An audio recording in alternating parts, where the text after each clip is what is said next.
comme je fais des choses que je n'ai jamais vues, je suis jamais sûr de ne pas être un clown. Mais en fait, je me dis, moi, j'ai rien à cacher. Et quand je dis que j'ai rien à cacher, je veux pas. On peut le prendre de différentes façons. Soit que j'ai rien, point, ou soit que ce que j'ai, ça me dérange pas de le montrer parce que je me dis, qu'est-ce qui peut arriver de pire? Le pire qui peut arriver, ce serait que j'allais être un clown. Mais, après tout, ça existe des clowns. Et là, j'irais m'engager au Cirque du Soleil à ce moment-là. Peut-être pas important, mais c'est le fun. Ben, je sais pas, là. Je sais pas. Moi, je trouve ça important. Je trouve que c'est une belle leçon de vie. Ouais, mais pas oublier, comme s'il n'y avait pas eu le projet, ben, Ah, c'est sûr. c'était pas obligatoire, mais c'est le fun. C'est le fun. Puis En tout cas. on est content que ça. Moi, Oui, si, ce projet-là. si j'aurais pas accepté, j'aurais manqué quelque chose, je pense. That's okay, then we could go in. Could you put it in the fresh break, please? After. I'm gonna walk over to the lockers in the meanwhile while you're taking off your boots. They're over here. Apprendre à vivre avec ta vue, c'est quelque chose qui prend des années d'expérience.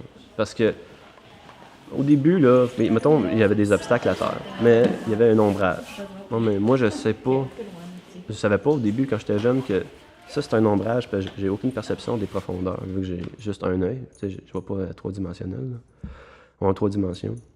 Fait que, basically, je savais pas c'était quoi. Puis le moment, il fallait qu'elle m'explique, comme moi, c'est comme quand j'étais bien jeune, là, comme 4-5 ans. Non, ça, c'est un ombrage. Tu peux aller là. Puis ça fait ça. Puis elle était patiente, là, à m'expliquer des choses.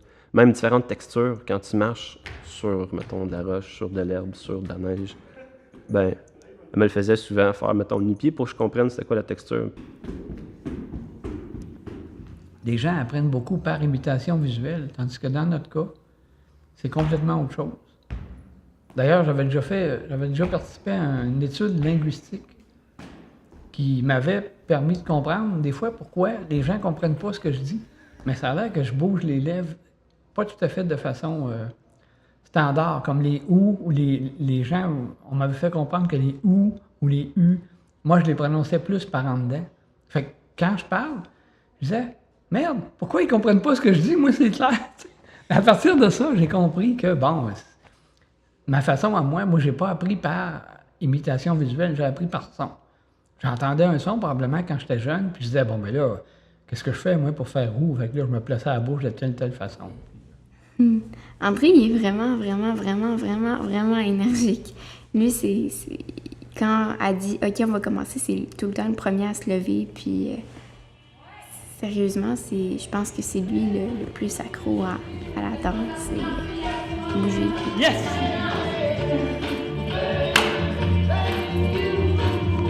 J'avais aucune idée c'était quoi la danse contemporaine. Alors, je voulais m'en donner une bonne idée. Puis, je trouvais que c'était une corde de plus à mon arc. Puis, étant donné handicapé visuel de naissance, la gestuelle, pour moi, ça n'a jamais été comprise parce qu'on la voit pas. Fait à partir de ce moment-là, je voulais plus comprendre qu'est-ce que la gestuelle impliquait dans la danse contemporaine. C'est un peu ça mon défi. Bien, c'est que dernièrement, quand j'enseigne, j'essaie de parler le moins possible. C'est juste un truc personnel sur lequel j'essaie de travailler parce que je trouve qu'on parle beaucoup en danse, souvent quand on enseigne, et des fois, c'est pas toujours le meilleur moyen de communiquer ce qu'on veut communiquer. Et là, quand je me suis retrouvée avec ce groupe de danseurs non-voyants, il fallait que j'explique absolument tout. Et en plus, quand j'expliquais, ils ne comprenaient pas nécessairement ce que je voulais qu'ils comprennent. Ils comprenaient à leur manière ou selon leurs références. Et donc ça c'est un défi, en fait. Le mouvement, la danse, c'est un langage en soi. Disons que ça fait partie de ce qu'on appelle les langages non-verbaux. C'est-à-dire qu'il n'y a pas jamais besoin de parler quand on fait un spectacle de danse. C'est avec les mouvements qu'on communique. Et comment on fait pour connaître les mouvements? Bien, c'est un peu difficile parce que les mouvements, on on les copie, on les refait, d'abord surtout en voyant le faire, en voyant quelqu'un le faire. Est-ce que nous, on doit nous expliquer davantage comment on fait les mouvements? Quand on fait la danse, en ce moment, on apprend d'être fluide, on apprend d'être mou. Parce que je pense que c'est un des grands inconvénients, c'est que tu es toujours prêt à quelque chose arrive. Fait que tu as toujours peur que tu vas tomber, fait que tu es toujours sur tes gardes, tout le temps. Ça peut aussi causer de l'anxiété parce que tu es toujours en mode qu'est-ce qui va arriver? Qu'est-ce qui peut arriver? Des hanches. Puis on met une main sur le ventre, une main sur l'arrière du dos. Oui, c'est comme ça. Puis on se concentre, on essaie d'amener toute l'attention sur la respiration.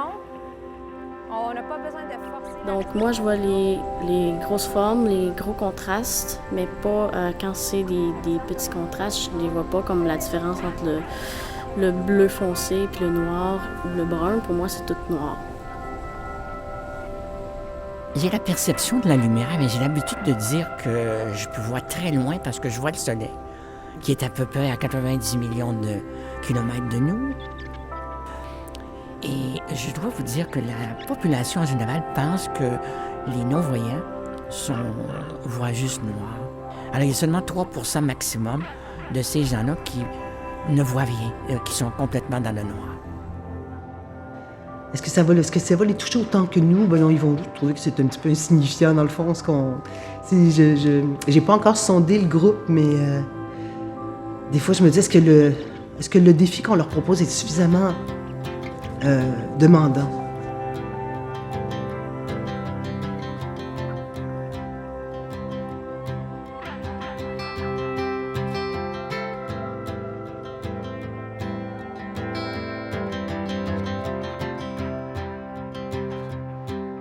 Steady woman, won't you come on down? I need you right here on the ground. I've walked the outskirts of this town.